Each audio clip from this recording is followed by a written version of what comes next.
Hello, I'm Malcolm Haslett. And I'm Janice Baker. How does a TV station commence and what's its relevance now to a multicultural society? And Janice, we go to a lawyer for advice, but who advises the lawyer? This and a musical journey from Paris to Hollywood. On Our Time. Welcome. Hello. Welcome to you too. Oh, thank you. It's nice you could make it, and it's glad I could make it too. And we're glad you could make it too. Janice, I have a huge question for you. Mm-hmm. How old are you? No, that isn't it. Sorry. No. So when you began in television and when I began in television, the television stations were already there, and so it was easy for us to just go along to work and do what we did. But what would you do if you didn't have a TV station, but you wanted to make some program to put to air? What would you do? Ask this man. Yes, let's ask this man. And this man happens to be Kaiy Azadegan. Did I get that correct? Absolutely. Oh, thank you. Kaiy, you've had a fascinating background with community television. How did it begin for you? When I came to Australia, I had a background in education and television. Education, because of my accent, I couldn't get a job as a teacher. What accent? Persian accent. Yes. But about the television, 1995, I joined ACE TV, the first television station of Adelaide that was a community television. Mm-hmm. 7 years I worked as a volunteer, program provider. But you were working as a volunteer. Oh, sorry. For 7 years? Sorry, yes, did you 7 say years. 7 years? But you were working as a volunteer because you weren't able to teach? Exactly. As you had in Persia? Yes. Right. But anyway, over there, I met a lot of lovely people. I learned a lot.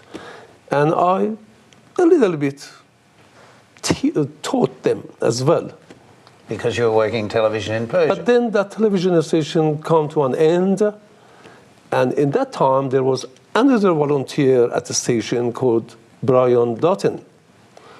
When ACE TV finished, Brian put together a bunch of people. They had background in television station and wanted to have community access television.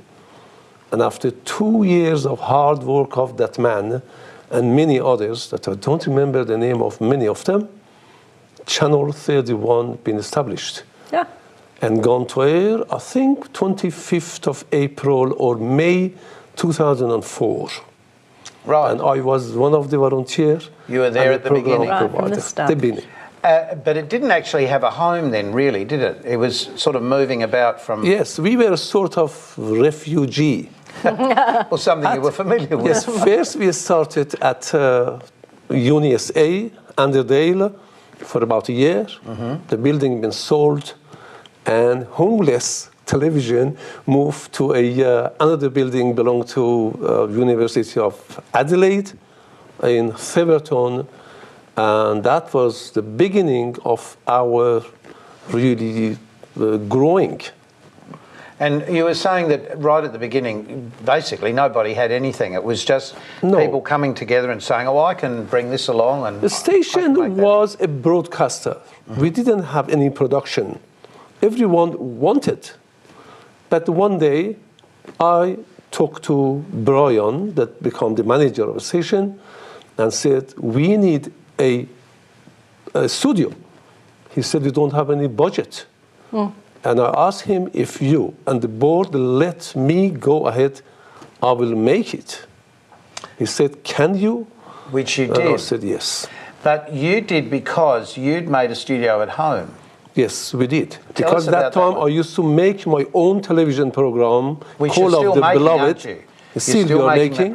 What's the program called that you're This is called Call of the Beloved. Is a weekly program for Baha'i community of South Australia. Mm-hmm. And the aim is oneness of mankind. Love, harmony, friendship. This is what we do. And how many years have you been doing this program? Started the first day of established Channel 31. And it's still doing. So this is 95? Fantastic. Yes. 1995? 1995. And it's been going ever since? Yes. So you are unquestionably the longest running program on South community Australian television. community television. Serious. Do you know, the other thing is about this, that right throughout Australia, there are obviously community stations that you could be watching on another state, and they have similar backgrounds, and it's really thanks to people like Kaiy who have really put the idea of volunteering first to really provide, I suppose, it is a community service, obviously, but it's also using the skills that you have that you haven't been able to use in an area that probably you should have been able to use it in. Definitely. Why did you come to Australia in the first place? Australia was, when I was studying education, I came across a book, and in that book I read Australia has got something called the School on Air. Oh, at the School of the Air, yes. 1966, and I loved it. A government creating a school with the help of communication, radio, to teach children in a remote area. In the outback here. And I said, if one day I have to go somewhere, I go to Australia. Many years later, really 1985, I came to Australia as a refugee because of the persecution of my religious belief in my country. In Persia. In Persia. I came to Australia and I found it really fascinating because what I was looking for was here. Freedom of speech, respect for culture, respect for people's belief. This is the land of unity in diversity, what still doesn't exist in some part of the world. We often forget that, Very true. Kaiy, don't we? Yes. Why did your family come to Australia? Well, I'm from a big family. I have 3 brothers and 2 sisters, and my father he was a Navy man, and he'd been to Australia in the Navy, and always wanted to bring the family to Australia. You see, I think... the best thing he ever did. Of course, because you're here. But this is the interesting thing. As Australians, we often forget that people that are coming to our country, the breadth of knowledge they bring and the things that they begin that aren't perhaps of the things we're used to as people who are born and bred here. So for people who are unsure about letting people from other countries into Australia because of the policies that the government currently has, what advice do you give to people who don't quite understand people in your situation? I am not in a situation that I give advice. This is my understanding. There are 2 types of people. They wanted to come to Australia. Those, they really wanted to come a better place to serve and to do something. At the same time, they raise their children in a better place. Yep. There are other people, opportunists. They wanted to go somewhere, get free money, easy life, and enjoy, and they don't care. I don't say you open the gate to everyone wanted to come to this land. Yes, no, I wasn't going there so much. It was more, a lot of people don't really understand the contribution that people like yourself have made to the community. And in this particular instance, community television. Because when we're talking about the studio that you built, it was in a warehouse, wasn't it? Yes, it was. Yeah. And it was a great big, almost as big as this room that we're in now. Yes. But it was a studio. It was actually a purpose-built room to make television programs. I remember going along for an interview there a couple of times, and I was amazed, having come from a mainstream television background, just how efficient what you had there was. Yes. I've got to finish what I started. That is a 2-way street. Australian government, Australian people gave us refuge. A different way of life. So this is my duty. And that's a great pleasure to me and people like me to contribute back. So those days that I need and they help me, today I can do something very small, and I'm doing. Well, you certainly the building of that studio, we collected bits and pieces from everywhere, brought my own equipment and some other friends as well, and then volunteer the most important volunteer. One of the volunteers of those days is Phil, right now, is the floor manager of this lovely program. And Phil, These yes. people, they sacrifice their life, their time, their talent to serve community. And I'm a proud person to do a little bit to a country that accepted me and my family and my children. But your contribution has been not only to the country, but it's also been to your own people, because making this television program is giving them that touch of home that is obviously very necessary. Absolutely. I often think, Janice, because we've worked in different countries over the years, and when I've been to a country that doesn't necessarily speak English or has limited English, the way that people accept you when you can't communicate as well as somebody else, the patience that we need to be able to communicate backwards and forwards and so on.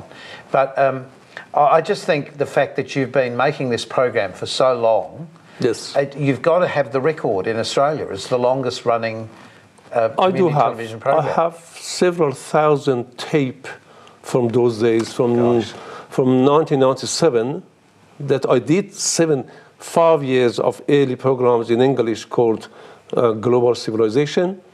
And then I had 9 years Ocean of Light.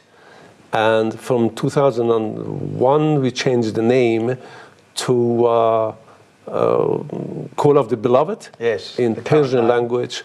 So all of them exist and put them together. Fantastic. I think it's brilliant. If we had an audience and we could applaud, now would be the time. Yes, well done. Congratulations on everything that you've achieved. Can you stay around till the end of the program? Because we've got a very interesting woman coming up next. Yes, we have. Who is a legal advisor and also a cabaret performer. Is she really? Coming up next, Shelley Dunstone on OurTime.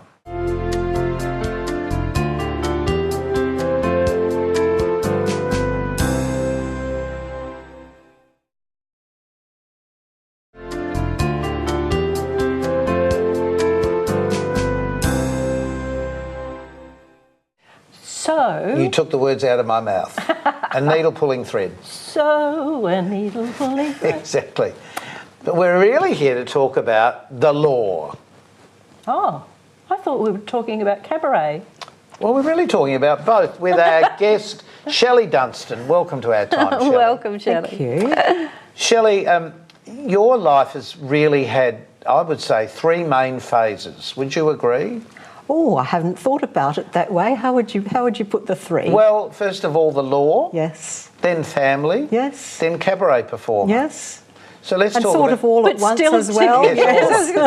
Just the weaving process. No, it's still all happening. We always ask this question, how did it all begin? But the law for you began, obviously, with you studying law. Well, yes, I went straight from school to Adelaide University. I studied law, and at age 22 I was a fully fledged lawyer, terrified.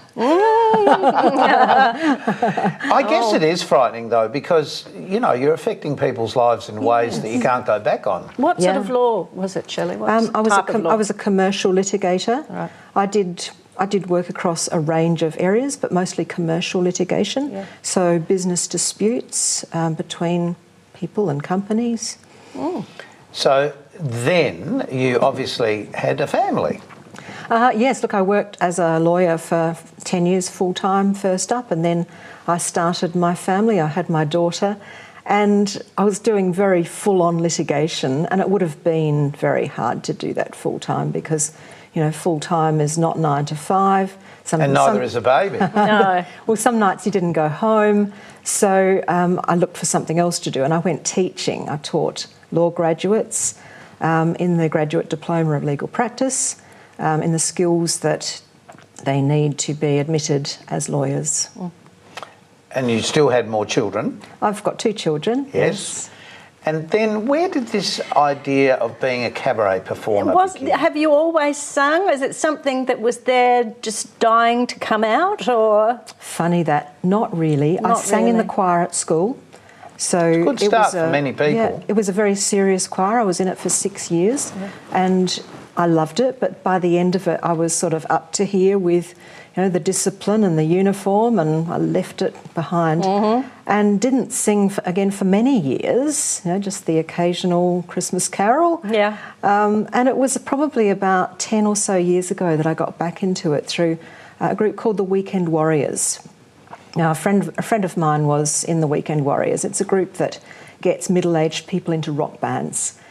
And he said, you should come and join us. And I said, don't be ridiculous, I'm not a rock chick. One day he said, look, on Sunday we're having a jam, just come along, just come and have a look. You knew what a jam was, I would imagine, by then. I had some idea. Okay. They formed the first band and called me to come and do backing vocals in the first group. My friend had set it up. So I got up the front with the group, and the drums started up, the guitars started up, the singing started up, and I just went, oh, where's this been all my life? It was wonderful. So exciting, and it sort of went from there. How brilliant. We did... They put us in a group with Shelley and the Pacemakers. I love it. We worked with a coach and put on a charity show, and then, did a few shows with the Warriors over the course of several years. But then I was looking for something more, and that's... Well, we've got some pictures of you in the early days. Yes. So we should look at those, because look at those silver boots. Well, those boots were made for walking. They certainly were. That was the song. The Nancy Sinatra Yes. song. That's me at a music school end-of-year concert. Oh, that's the French markets at Unley that the Alliance Française hosts every year. Yes. Oh, and that's me in Rio de Janeiro last year. Now, that's an interesting story that we need to get to, because there's a little bit more to talk about before that. So you did what all people that have gone through a uni, I guess, would do, and started going to some workshops to learn more about being a cabaret performer. Yes. With Matthew Carey. That's right. Yes, the Cabaret Summer School. That's where I first saw you, in fact, at a small theatre here. And I remember you being very nervous on the night. I certainly was. I had only been, I'd only been doing this cabaret singing for less than a year. The open mic night at La Boheme once a month, and one song per night. I was getting my stage time 3 minutes a month. And then suddenly we all had to put together a 10-minute original segment consisting of 3 songs and connecting patter. So a bit of a story to connect the songs. So you might say I was a little nervous on the night, yes. But I remember you doing bossa nova rhythm material. Did you do the song Bossa Nova? Do you remember what you did? That's an Elvis song, Bossa Nova. That one is, but or what is it? I can't remember, but I remember you singing with that rhythm, whatever the song. Yeah, that was probably the second year that I did the summer school, because I did 4. Yes. I've seen you on all 4, I think. Yeah. And I've watched you grow and develop your own real act, your own real 1-hour cabaret show. Well, I got addicted. Yes. I couldn't leave it behind. And so you ended up in Rio de Janeiro. Yes. How did that happen? No, where did that come from? Hello. I set myself a goal. I wanted to perform my favourite Brazilian songs in Rio. It's a long story, but I friended a Brazilian guitarist on Facebook. And it was after I had my open heart surgery I decided to live life to the full. Okay, we'll come back to that. Keep that story going. Look, I'd been thinking about how beautiful it would be to sing this Brazilian music in Rio. But once I had this health scare, I decided I'm really going to make it happen now. Yes, yes. So to move the project forwards, I invited my Brazilian friend to come to Australia to meet and perform with me. And that went really well. So he invited me to come to his town. So he set up some shows there. And then we planned for the show for Rio after that. And amongst all of that, you've been running your own business, which is called... Legal Circles. And in those legal circles, you do... I help lawyers to build their businesses. I help them to achieve their career aspirations. So I have a marketing degree as well as law, so I can help lawyers with their marketing, with their career development. Often they need help with a resume or advice on the next career step. Do you feel that's helped you with your cabaret work as well? Look, in a way, I do present at conferences, so it's all linked. Yes, to perform. It is, isn't it? It is. We often forget, public speaking is the performing. All of those things are still a performance. Yes. And obviously law is a performance in itself. Can be. Yeah. I love it. Love that. So, Shelley, heart surgery I didn't know about until just that moment ago. Yes. How long ago was that? That was 4 years ago. Yeah, it was very unexpected. I discovered that I had a leaking mitral valve in my heart. Good gracious. And had to have the full open really? heart surgery, so I got the nice zipper. Zipper. Decorated. Yes. Could have it tattooed with Something like a snake music, or something. music. I did think of that, but you can hardly even see it now. Yes, amazing. The scar isn't is so faint. Yes. But it did give me a shock, and it really spurred me on. But sometimes in life we do miss doing things that perhaps we should or could do because we don't sort of realise our life is slowly ebbing away. And unless you do something about doing all of those things you wanted to do, I guess that's why we do the program in a way, because it's just a nice thing for us to do. Of course. And we enjoy meeting people like you with such amazing stories. So you've obviously recovered from that and they were able to fix it. Yes, I'm very well now, thank you. Now, yes, I'm but very you're lucky. working on a show that will be part of an Adelaide cabaret festival called Cabaret Under the Star. If you're in the eastern states or in Perth, you'll not know about this particular program here in Adelaide, but it's a cabaret festival just for local performers to really showcase the best of what's in Adelaide. And this year you're doing your show, which is called Le Grand. Oh, I'm glad you said it. Le Grand. Yes, Le Grand. Which features music of... The music of Michel Legrand. They're a very prolific French composer who wrote lots of beautiful music for movies. I like to sing his music too. Did you sing that at the Moulin Rouge? No, but I have since I've been home. I love that music. It is, it's pretty special. And is there narrative with the piece as well? Is it just a collection of his songs or...? I talk about the movies. Oh, okay. Yes, I tracked down all these obscure movies from the 60s through to the 80s and watched them all. So now I can bring the stories to the audience. Right, Fantastic. and often we don't know what those stories are, but we've heard the songs, but we don't know what they relate to. Exactly, the songs have outlived the movies. Yes, exactly. Brilliant thing. Shelley, stay with us for a moment because we're going to come back with Kaiy again just to say goodbye and with a bit more information about our time. Yes. See you then.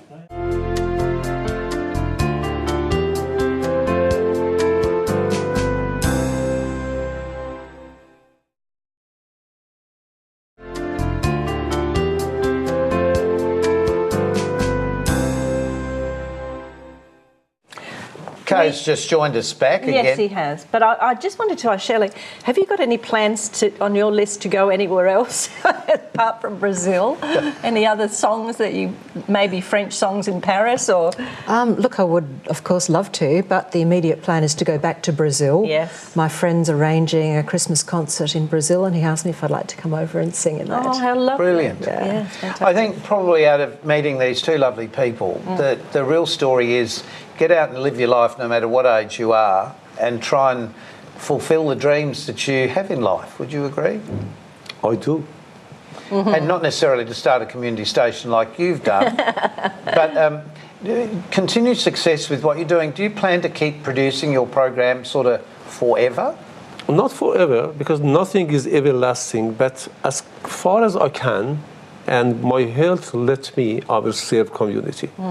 And but do you have people that can take this program over? Not yet, but I have got somebody in my mind, but they are still, they are not, and they're undecided. Okay. Right. Because you have got to be a lover to serve If you think, you Yeah. cannot serve. But the point that's important here is that we almost lost community television again in Australia, and it's something that, I mean, you've just made a very good case for the need to continue community television because what it can do for people like yourself. Yes, depends on how kind our Prime Minister and our beloved government are. If they give a permanent license to Channel 44 Adelaide, Channel 31 in Melbourne and other cities, And in Perth, we can serve, and the community have their own television stations. yes. Well, it's important because this is television created for the people, sort of by the people, Definitely. as opposed to business creating that. Shelley, what are your plans for the future apart from doing the Cabaret under the Star Festival?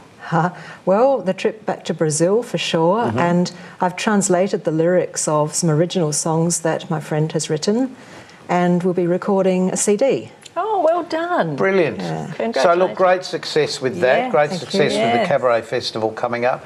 Great success for the future for you. It's time for us to go, Janice. is. What an interesting two people we've met. Pair of people, couple of people this time. And remember, you can find us on Facebook. You can also follow us on YouTube as well, where a lot of our past programs are. So until next time, On our time, please take care of yourself. Until then. keep yourself nice till then.